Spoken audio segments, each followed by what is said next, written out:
What would the reptilian brain do? It knows that if it wipes out and kills all its competition, commits genocide, which we see ancient cultures doing to their neighbors over and over again, if you kill everybody, if you come in to the promised land, or you're the Aztecs, you come into a Mayan area and you kill everybody, or you're the Nazis, you're going to go around the world and take over, have an administrative system, have carbon taxes. The Nazis proposed similar taxes. And then have one-child policies, forced inoculations, soft kill. Then you kill everybody except your people, then you win. That's the reptilian brain. But, of course, then that idea continues, and the Nazis would have gone on forever basically killing each other, just like the priest class were doing in Israel. Whenever they didn't have some new enemy to fight, they started pressing the tribes under them. This is just what human beings do over and over again. And here is Rolling Stone. And you open this up. I should have put a bookmark in here. And it's Ray Kurzweil. This is exactly what I said in Endgame from his writings and the UN's writings and the Club of Rome's writings and the World Transhumanist Society and all the big billionaire tech owners. They go to big meetings and I mean, it's everywhere. When man and machine merge, and it says, meet Ray Kurzweil, prophet of the techno-rapture. He's made billions of dollars, invented a bunch of computer systems. By 2045, he really says 2020. Computers will surpass us in intelligence. The universe itself will become conscious, and humans will live forever. But when you actually read what Kurzweil says and what all the rest say, they say the elite are going to kill off the majority of us. They're going to merge with the silicon system that they call rational. It's the reptilian brain. Logic. They say it's logic that I kill all of you and then I win. They revel in mathematical equations, but really it's just cold-blooded wickedness. They would say there is no such thing as wicked. I am beyond good and evil. I'm going to kill you. Now, this article doesn't get into all of that. It gets into some of it. Bill Joy's Why the Future Doesn't Need Us does. But it gets into all the things Kurzweil invented and all the things he did. Molecular robots will spread through the tiniest recesses of all matter. Kurzweil predicts turning rocks into trees and living computers. We won't experience 100 years of progress in the 21st century. It will be more like 20,000 years of progress. And he just says, oh, you won't take brain chips? It won't matter. The nanotech will instantly take you over. So they're saying resistance is futile. You don't have a choice. We are the final revolution. And then they put it in a liberal, sicky-feely packaging. What say you to this? Because when I read the real globalist documents, they say they're going to kill the majority of us because we don't deserve the life extension technology, and that if they can just be made to live to be 140 or so, people that are like 70 now, that then they'll have eternal lives as nanotech beings that will send their consciousness out as spores on the solar wind. I'm not saying this. They're saying it, and they call us nuts, David Icke. This is what the world elite believe. This is their religion. What is this? Well, it's just a tantamount to the insanity that lies behind all that's happening. See, cleverness and wisdom are not the same thing, and in fact, cleverness without wisdom is the most destructive force on earth. And they are, on a mind level, clever, but they are not wise, and that's why they're so destructive and devastatingly destructive in their potential to wreak havoc in even greater levels and amounts than they have up to this point. They're basically insane.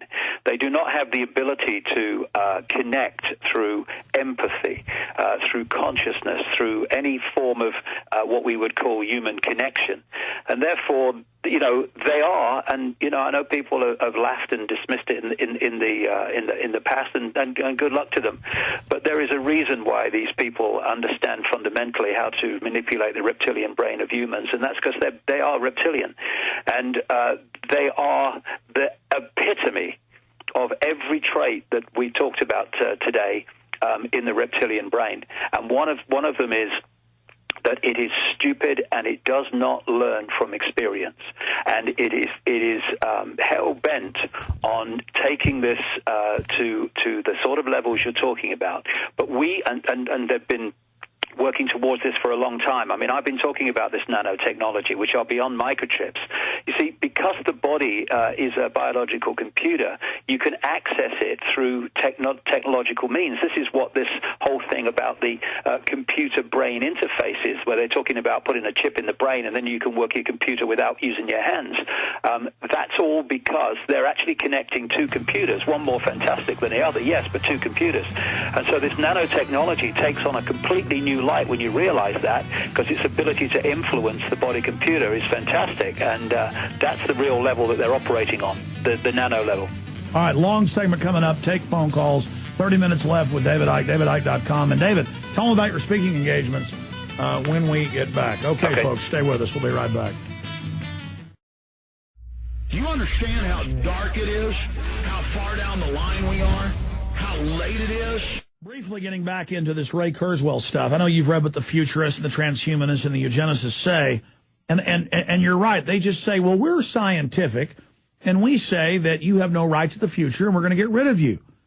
But then if you talk about going after them physically, they freak out and yell and scream and call SWAT teams on you. So really, it's just a cold-blooded, as we say, and again, reptiles are cold-blooded, the reptilian brain. This is a cold-blooded idea and system, and they sit there like our opinions don't even matter. But that's a mind game. We do have force of will. We can stand up to them, and they're scared of us having that purpose and deciding we're not listening to their propaganda. We are warm-blooded.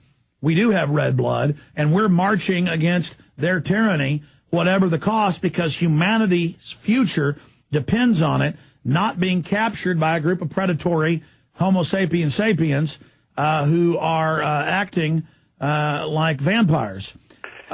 Yeah, the thing is, Alex, that what they're terrified of, more than anything else, is people becoming conscious beyond mind and beyond the computer level of perception.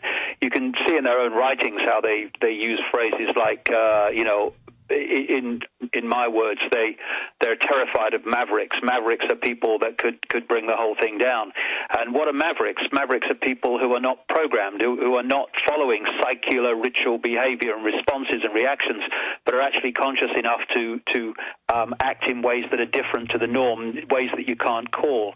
And when it's so important that if you take the body to be in the center of this, on one side you've got the Illuminati families, and I would say what is behind them, trying to program the computer and trying to destabilize the computer, because all this stuff with fluoride and aspartame and all these other electrochemical sources of disruption, they're there to literally put viruses in the computer.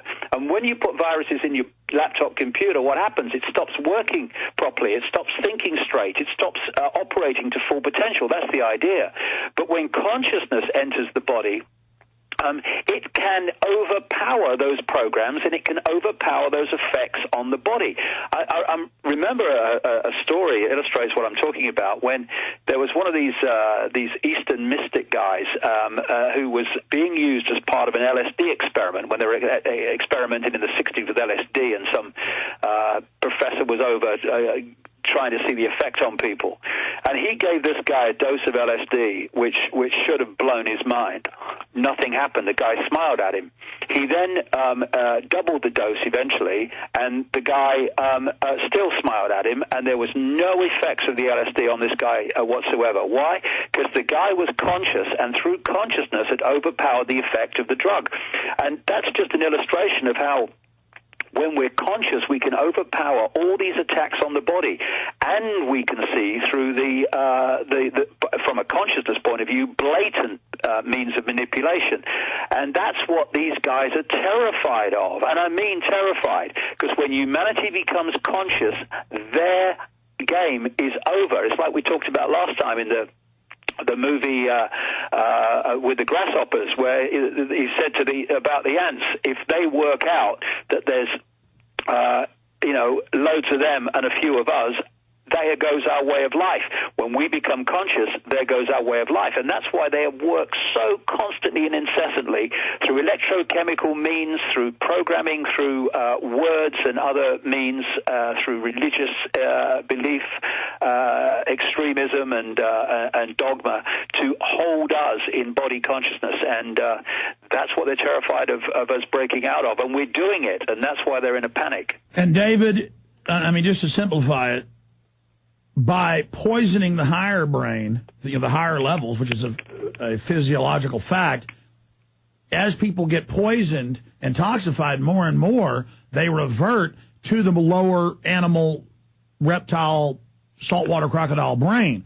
And just like a person, once they've had Alzheimer's, now people at 25 getting it from all the aluminum and mercury, everything reverts back to the level of a baby, and the old man's throwing his feces against the wall. I mean, that's a horrible parallel, but they want to keep us in that. And now you talk to the public, you watch sitcoms, and they talk slow. And the public, you see the public, you'll see somebody who's upright, and they'll kind of be at a store looking around at other people kind of freaked out. I was having this experience last night in 2 stores I went to. You could see people that were conscious. They'd be like, oh, you're conscious. And they were kind of all freaked out. And then the rest of the people are like, ooh. And it seems like it's accelerating right now, David.